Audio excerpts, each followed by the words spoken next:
We have breaking news that just happened as Kevin Kiermaier is re-signing with the Blue Jays on a one-year deal. Does this take them out of the running for Cody Bellinger? No one expected Kevin Kiermaier to be returning to the Blue Jays, and it just happens. We're going to break that down and much more in this episode of Jays Digest.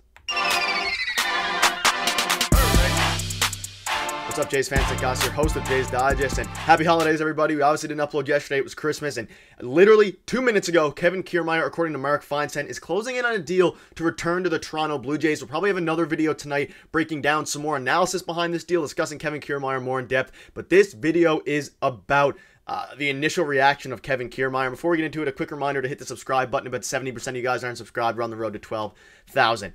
This just dropped. Mark Feinstein, Kevin Kiermaier is closing in on a deal to return to the Blue Jays, 1 year, $10 million. Now, following Kevin Kiermaier's phenomenal season last year with the Blue Jays, really I wouldn't say a breakout year, but given his injuries and his previous couple of seasons that were hindered by injuries, he had a fairly healthy year last year, unbelievable defender, and kind of had a bounce back year, and many were expecting him to get 2 to 3 years, 30+ million, specifically the New York Yankees. And then all of a sudden, no reports, no rumors about it. Boom. It absolutely, a nuke just drops that Kevin Kiermaier is closing in a deal with the Blue Jays. And quite frankly, I have no idea what to think about this deal. And that's why I'm curious to see what all your thoughts are on it. We're obviously going to get Peter's thoughts on it later tonight.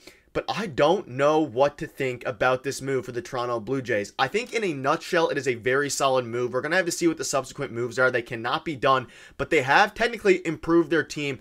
With Kevin Kiermaier coming back, clearly he loved Toronto, and this is from a reporter, John Becker. He said, would not think this takes them out of the running for Bellinger, who can DH and play first base against righties with Kiermaier in center field and take center field against lefties. Now, this is a very interesting point, and again, if this takes us out for Cody Bellinger, it is interesting. Now, last season when we signed Kevin Kiermaier around a similar time, we all thought, okay, does this mean that he's going to be our fourth outfielder? And ultimately, Kevin Kiermaier played every single day. He started every single day aside from his little bit of injuries that he had, but he had a phenomenal season. The question now is, will he be playing a fourth outfielder role? Did he re-sign with the Jays knowing he would be a fourth outfielder? You wouldn't think so, because I mean, I thought he was going to get a bigger contract than this. And looking at his season last year, he put up a 741 OPS. He was one of our best hitters earlier on in the season. Look at the defense. He's obviously a generational defender, the best defender on our team. But this also now brings up the question of Dalton Varsho. If Kevin Kiermaier is our everyday center fielder, that lowers Varsho's value. I was excited to see Dalton Varsho in center field now, but now you have Kevin Kiermaier in center field instead of Dalton Varsho going forward, at least next season for the very least. And what does this mean for the Blue Jays? I mean, I guess you could still get Cody Bellinger, but then you have an outfield of Varsho, Kiermaier, Bellinger, Springer, which is a loaded outfield for sure. But I wonder what the plan is with Varsho going forward. And again, 1 year, $10 million seems like very, very fair value, very good value for a guy like Kevin Kiermaier, who produced a couple of 2 to 3 WAR last season, especially with his defense. Most of Kevin Kiermaier's value is on the defensive end of things.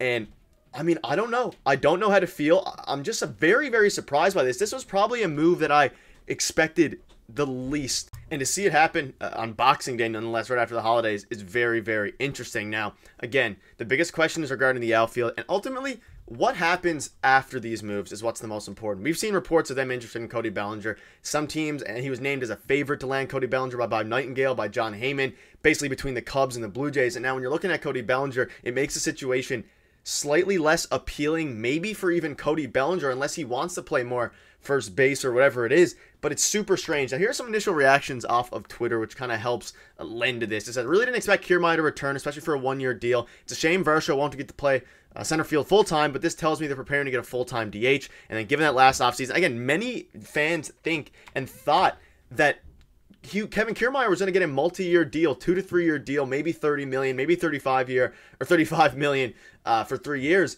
But none of that happened. It's the polar opposite of what I expected to happen. And I wonder why, from Kevin Kiermaier's perspective, is the market, obviously it's a weak free agent market this year, is the market that bad to the point where not even a guy like Kevin Kiermaier could get a multi-year deal? We've seen crazy contracts already been sent out, and I wonder if this shapes the market going forward. Maybe you won't have to pay as much for Cody Bellinger. Obviously, Cody Bellinger is on a completely different level than Kevin Kiermaier is, But when you're looking at his season last year, it was a very, very good season. His fielding was great. His hitting was solid, like respectable 740 OPS. Obviously not great. His peripherals aren't great. He's not there for hitting. He's there for base running. He's there for, I guess, base stealing. And, of course, defense. And then he didn't even get more than a one-year deal. I don't know. I'm shocked. I'm completely shocked. He's going into his age 34 season. And the Blue Jays obviously want to maximize this 2-year window. Now, does this mean that they are going to pivot away from Cody Bellinger and now, like this says, move into a full-time DH? Could we see a Jorge Soler type player come to the team very soon? It is very possible and very likely, I would say, that maybe Jorge Soler or JD Martinez type player. But again, if you're looking at one of these guys now, you're probably not going to be getting Cody Bellinger, though it's still possible. Again, this is all speculation, but the biggest thing that I'm taking out of this is that, unfortunately, Varsho won't get many center field reps going forward, which is where most of his value is, at least was in the past. Obviously, he's a great left fielder, but the value there is just diminished significantly. And then there's also the fact that I can't even get words out. This is crazy to me. Obviously, it's not the biggest deal in the world. It is 1 year. It's $10 million. But again, the biggest thing now is, will they get a DH and where do they pivot from here? Because this is getting very, very interesting now. We've heard them rumored in all these moves, and they still haven't made a big move. Obviously, names are going to keep coming off the board. JD Martinez is still available. Jorge Soler is still available. Now, if you're getting Jorge Soler, he is technically not a full-time DH. JD Martinez might be the guy to watch now because JD Martinez is a full-time DH at this point of his career. He's also older. He's probably looking for a 1 or 2 year deal in the range of $20-25 million.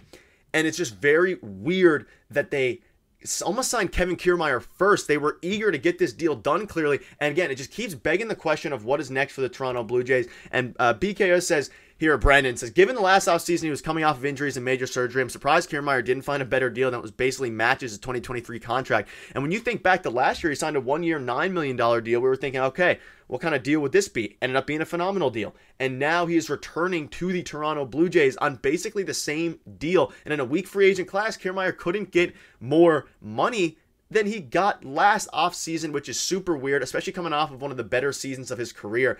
So I don't know. It's going to be very interesting to see what their next moves are. I would suspect they pivot to a potential DH, a guy who hits for power, because we absolutely need power. And again, Kevin Kiermaier does not hit for power whatsoever. So now when you're looking at some of the weaknesses of this team, yes, Kevin Kiermaier is good. Yes, it improves the team in the short run over the next 2 years, but it does not fix what the team needs fixing, which is, I guess they have their left fielder now, so you can't say that they don't have their left fielder because you slide Varsho to left field and Kevin Kiermaier's in center. So if you say they have their left fielder in Varsho, which is a pretty big if at this point, now you still need a DH, which is I assume what they're going to get now, and you still need a third baseman. And if you think about this, do you think now they're going to bring back Matt Chapman on a type of deal that is similar to this, or will they...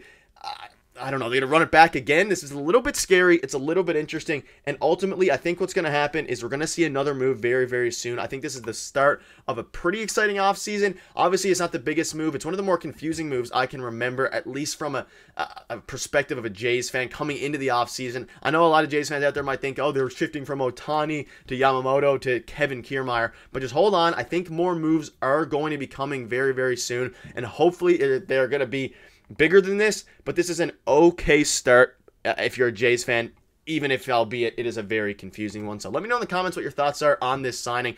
I couldn't even, so surprised. I just got my first reaction out there. I probably repeated myself a bit, but that'll wrap it up. Thank you guys for watching, and we'll have a more in-depth analysis later tonight.